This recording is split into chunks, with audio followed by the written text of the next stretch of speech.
बच्चों का जन्मदिन हमें किस प्रकार मनाना चाहिए, ये हमें सीखना चाहिए।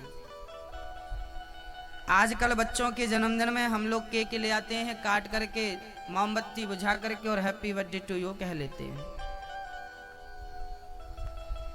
समझदारी का विषय है, कॉमन सेंस है, तो आप समझेंगे। हमारा जो भारत है, हम लोग दीपक बुझाना नहीं जानते, हम लोग तो दीपक जलाना जानते हैं। हम लोग दीपक जलाते हैं, दीपक को कभी बुझाते नहीं हैं,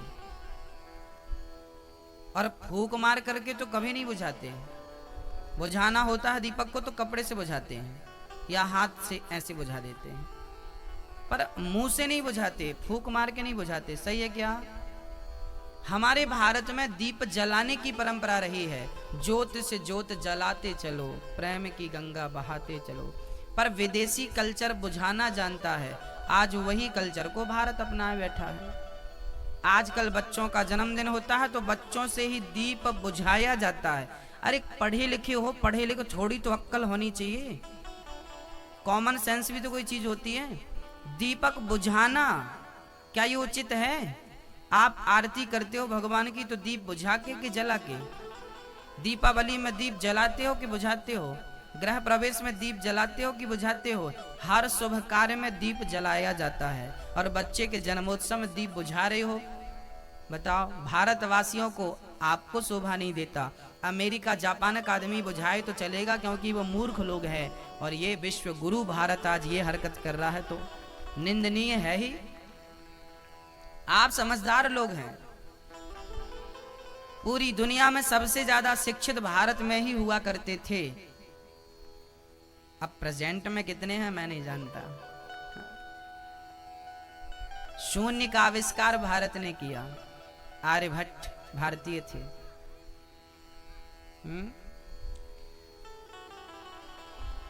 बड़ी बड़ी बातें हैं।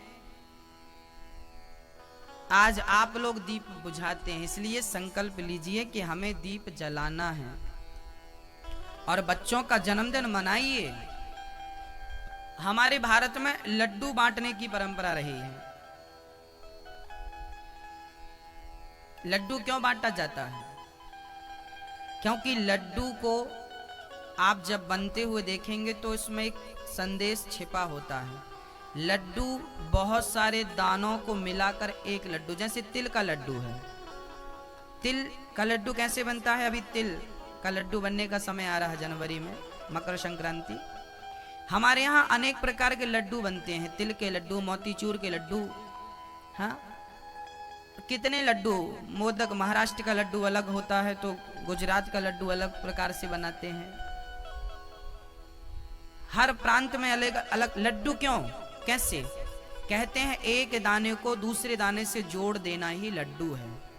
अर्थात लड्डू बांटने का, लड्डू खाने का अर्थ ये था कि जैसे लड्डू एक से दूसरे दाने से जुड़ा है, एक दाना दूसरे से, दूसरा दाना तीसरे से, ऐसे ही लड्डू के बहुत सारे दाने संगठित रहते हैं। ऐसे हमें भी अपने घर परिवार में, समाज में संगठित रहना चाहिए लड्डू की तरह। जैसे लड्डू का हर दाना संगठित होता है, ऐसे ही हमें लड्डू की तरह संगठित होना चाहिए। और केवल संगठित नहीं, लड्डू मीठा भी होता है। हमारे रिश्तों में लड्डू की तरह मिठास भी होनी चाहिए। ये लड्डू खाने के पीछे का संदेश था, इसलिए लड्डू खाने की परंपरा भारत में रही है। भगवान भी मक्खन का गोला खाते थे, गणेश जी को भी लड्डू पसंद है। ये लड्डू है, लड्डू खाइए प्रेम पूर्वक, लड्डू बांटिए। बचपन से माँ बाप बच्चे को पहले माला पकड़ाया करते थे, बेटा बोलो राम, बोलो राम, बोलो राम।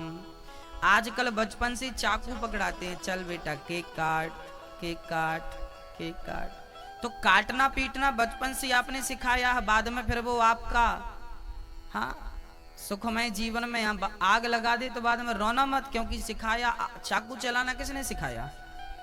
बच्चों को चाकू चलाना किसने सिखाया? पकड़ाया किसने? मम्मी ने। फिर मम्मी तुम्हारा कलेजा काटेगा तो रोना मत। हाँ, तुम्हारे गर्दन पर चाकू चलाए, सीने में चलाए तो रोना मत, सिखाया भी तुम नहीं है।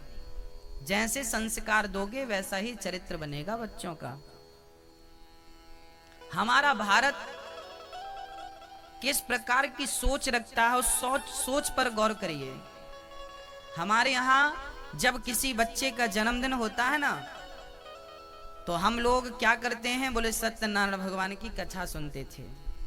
उससे क्या होता है, घर पे भगवान का नाम होगा, कीर्तन होगी, इसी बहाने कन्याओं का, ब्राह्मणों का आगमन होगा, वो लोग अन्न खाएंगे तो अन्न भी शुद्ध होगा, कीर्तन होगा तो वातावरण भी शुद्ध होगा, पंडित जी छोटा सा हवन कराएंगे तो घर का वातावरण शुद्ध हो जाएगा, भगवान का और विप्र देवताओं का बच्चों को आशीर्वाद मिल जाएगा, बच्चे दीर्घजीवी बन जाएंगे। यही जन्मदिन था। जन्मदिन में बच्चों को ले जाओ गरीबों के बीच में, ठंडी आ गई है, गरीब बच्चों को स्वेटर बांटो, गरम कपड़े बांटो, बच्चों को जूते चप्पल बांटो, छोटे छोटे गरीब बच्चों को। आपके आसपास जो गरीब लोग हैं उनके पास जाओ, उनसे पूछो भाई आपको क्या असुविधा है। किसी का घर चू रहा है, अर्थात बारिश का पानी घर के भीतर आ रहा है, टप टप टप टप पानी टपक रहा है, और आज आपके बच्चे का जन्मदिन है, तो आपको उसके घर जाना चाहिए और बोलना चाहिए कि भाई आपका घर टू रहा है, चू रहा है, क्या हम आपको मदद कर दें क्या? अरे लोहे की चादर ही दिलवा दो, उसको चद्दर दिलवा दो, छत पर डाल लेगा बेचारा, उसके घर पानी आना बंद हो जाएगा। आप जिस प्रकार की हेल्प कर सकें अपने आसपास के लोगों को, उस प्रकार की हेल्प करना चाहिए, मदद करना चाहिए। यही मानवता है ना? और हम लोग तो हजारों रुपए बच्चे के जन्मदिन में उड़ा देते हैं, और बाजू का घर छत टपक रही है, कोई फिक्र नहीं। भाई इंसान वो नहीं है जो केवल अपना देखे, अपना पेट पशु पक्षी भी भर लेते हैं भक्तों, पर सभी में बांट कर खाए उसे इंसान कहते हैं। इंसान केवल अपने नहीं देखता, अपने नहीं सोचता, वो अड़ोसी पड़ोसियों की घर जाता है। हम लोग कौन से लोग हैं? हम लोग बोला करते हैं विश्व का कल्याण हो। हम कौन लोग हैं? हम विश्व की चिंता करने वाले लोग हैं। ये सुठालिया क्या है? ये सुठालिया गांव नहीं है, ये सुठालिया में जितने लोग हैं और जितने घर हैं, ये पूरा सुठालिया गांव की तरह ना रहे, एक परिवार की तरह रहे। वसुधैव कुटुंबकम। गांव का हर सदस्य हमारा परिवार है, चाहे वो अमीर हो, गरीब हो, ब्राह्मण हो, क्षत्रिय हो, वैश्य हो, शूद्र हो, गांव का हर सदस्य हमारा एक परिवार है। पूरा मध्य प्रदेश हमारा एक परिवार है, पूरा भारत हमारा परिवार है। और भारत नहीं, हम लोग जयकारा लगाते हैं विश्व का कल्याण हो। हम विश्व की चर्चा करते हैं, हम विश्व के कल्याण का सोचते हैं। वसुधैव कुटुंबकम शास्त्र हमें संदेश देते हैं कि ये पूरा विश्व तुम्हारा परिवार है।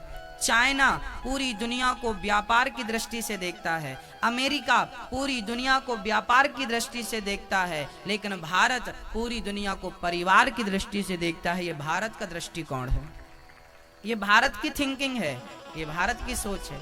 हम सबसे अच्छी सोच वाले लोग हैं, हम सबसे बेहतर सोचने वाले लोग हैं, हम सबका भला चाहते हैं। आपका भी भला हो, आपका भी भला हो, हम अपने दुश्मन का भी भला ही चाहते हैं। जब पानी बरसता है ना, तो जिसके घर पे पानी टपकता है ना, वो भी कहता है कि भगवान भले मेरे घर पानी टपक रहा हो, पर अच्छा मानसून आए, अच्छा पानी बरसे, ताकि किसानों की फसल अच्छी हो। जिसका घर टपकता है वो भी अच्छे मानसून की कामना करता है। हमारा भारत, हमारे लोग केवल अपनी चिंता नहीं, विश्व की चिंता में ही चिंतित रहते हैं। ये भारत की सोच है। ऐसी सोच हमें रखनी चाहिए। और जन्मदिन किस तरीके से मनाएं, आप समझ गए होंगे। आशा करते हैं आपको आज का ये वीडियो पसंद आया होगा। ऐसी और महत्वपूर्ण जानकारी वाले वीडियो पाने के लिए चैनल को सब्सक्राइब करें, वीडियो को शेयर करें। राधे राधे।